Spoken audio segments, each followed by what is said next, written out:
Hi Ninglings, it's Friday. I just filmed 2 videos and this is the longest that the fan has been off in quite some time. What time is it? What's going on? What's my life right now? I think I mentioned this briefly, but this semester I am writing for Buzzsaw, our magazine on campus, and I'm writing a piece about YouTube sex education, and it is super awesome and I am so excited. My editor has this rule, and it's a good journalistic rule for sure. There needs to be 3 professional sources in whatever you write. The problem is the people who know about sex education on YouTube are the people who create and distribute that content. It's not something that is well known, and that's why I'm writing the article, which is awesome.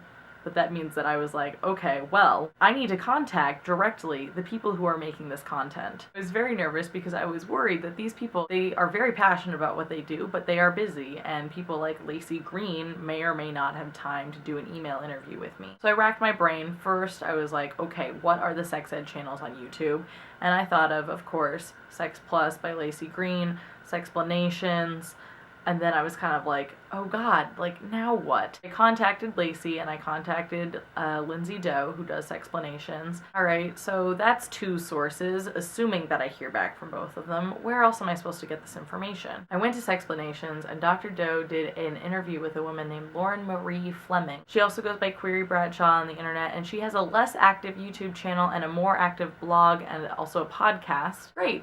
I'll see if she wants to let me talk to her. I sent her an email and I heard back almost instantly that she would be thrilled to do it, and she's on some road trip, and so she said, can you get me the questions as soon as possible so that I can work on them tomorrow? And I was like, absolutely, I could write the questions for you. Her answers were just like super awesome, and I was just very excited by reading them. Where else am I gonna go from here? Then I remembered Hannah Witten, who also does sex education on YouTube. I figured she was probably more accessible than the 2 kind of big names in YouTube sex ed, and her answers were great too, and I was just like so happy. These are people who I know are very interested in their topic, of course, and are very interested in educating other people, and so it just took me putting myself out there and going, okay, who can I ask? Who is the best person to help me? Turns out that both of them had very interesting things to say about YouTube as a medium for sex education. If you have fingers and can count to 3, you know that Query Bradshaw and Hannah Witten is only 2 professional sources, so where's my third? I took to the website of my college and went, there has gotta be someone on campus. I don't know whether it would be a professor in the communications school who knows anything about YouTube,